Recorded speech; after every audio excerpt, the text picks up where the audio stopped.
Donald Trump visits the Detroit childhood home of Ben Carson, right, with Omarosa Manigault Newman during the campaign in September 2016, photo, Max Ortiz / The Detroit News, by photo.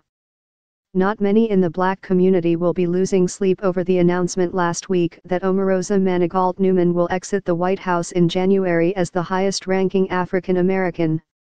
Don't expect protests either by activists and civil rights leaders against the Trump administration for reportedly relieving Omarosa, the controversial director of communications for the White House Office of Public Liaison, who was reportedly in charge of African American outreach.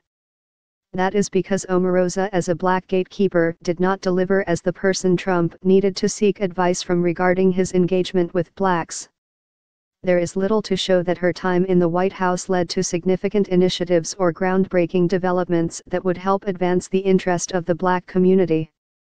If anything, Omarosa is an example of what not to be when you are a high-ranking black in any White House. You don't brag about the role without successfully executing the duties and responsibilities that come with such an important assignment. Moreover, Omarosa also was carrying with her the burden of race, whether she recognized it or not.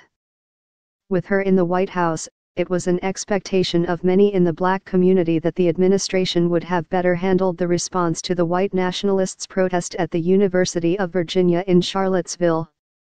The president's comments faulting both sides in Charlottesville, which appeared to equate the neo-Nazis, white supremacist and racist marchers with the peaceful demonstrators, dealt a blow to an already fractured relationship in the black community.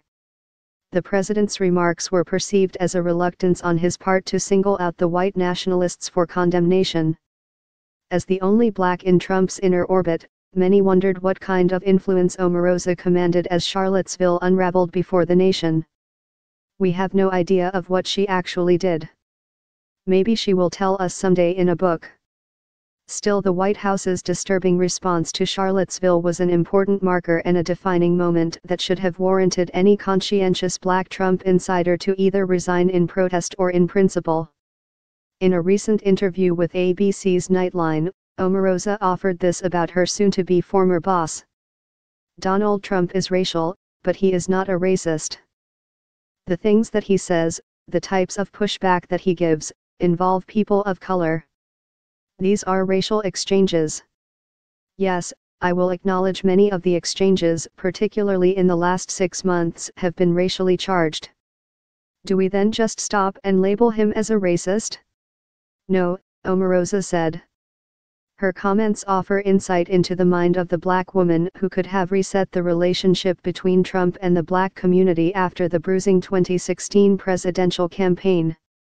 Since the relationship between Trump and blacks was already in bad shape, it was clear that a much-trumpeted meeting with over 60 presidents of historically black colleges and universities at the White House was not going to yield anything productive.